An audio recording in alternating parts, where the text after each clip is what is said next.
গণভোটের 4 দফা না বুঝলে জনগণ 31 দফা কিভাবে বুঝবে, এই প্রশ্ন জামায়াত আমিরের। জুলাই শহীদ দিবসের আলোচনায় যোগ দিয়ে তিনি জানিয়েছেন, ভারতের সঙ্গে সম্পর্ক শুধুই প্রতিবেশীর। জনগণের অভিপ্রায়েই চলছে পররাষ্ট্রনীতি। আবু সাঈদ সহ জুলাই শহীদদের স্মরণে জামায়াতের স্মরণ সভা। জুলাই জাদুঘরের ইতিহাসকে বিকৃতি করার এ সময় জুলাই যোদ্ধাদের অভিযোগ, সরকার জুলাইয়ের আকাঙ্ক্ষা পূরণে ব্যর্থ। পাশাপাশি দ্রুত জুলাই সনদ বাস্তবায়নের তাগিদও দেন তারা। এটা একটা বিশাল বিজয়, পৃথিবীর ইতিহাসে মানে বিরল। অস্ত্র ছাড়া বিজয়, অস্ত্র ছাড়া বিজয়, হেলিকপ্টারের বিরুদ্ধে, ট্যাঙ্কের বিরুদ্ধে, স্নাইপার রাইফেলের বিরুদ্ধে। অনত বিলম্বে এই জুলাই স্মৃতি জাদুঘরকে আপনারা চালু করেন এবং আমাদের সকল শহীদদের তালিকা রাষ্ট্রের পক্ষ থেকে প্রস্তুত করে শহীদদেরকে রাষ্ট্রীয় সম্মাননা প্রদান করেন। আমাদের কি ভয়াবহতা ছিল সেদিন, আপনারা হয়তো ভিডিওতে দেখেছেন। ভিডিওতে দেখে অনেক কিছু উপলব্ধি করা যায়, কিন্তু বাস্তবতা ছিল খুবই নির্মম, কঠোর।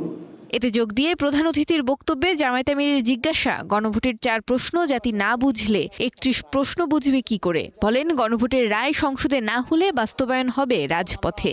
গভীরভাবে আস্থা রাখি, ইনশাল্লাহ এই 70% ভোট বৃথা যাবে না, এই গণরায় বাস্তবায়ন হবে ইনশাল্লাহ।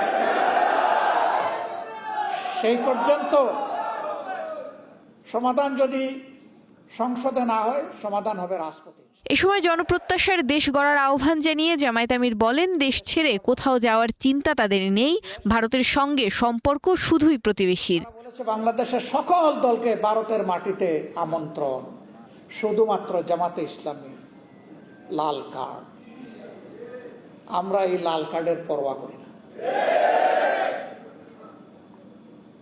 আমরা ভারতের বুকে আশ্রয় নেওয়ার কোনোদিন চিন্তাও করি না। এই দেশ আমাদের দেশ, আমাদের আশ্রয়ের জায়গা 18 কোটি মানুষের অন্তর, ইনশাআল্লাহ।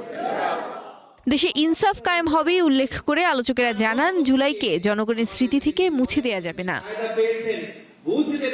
মৌমিতা মৌ, স্টার নিউজ, ঢাকা।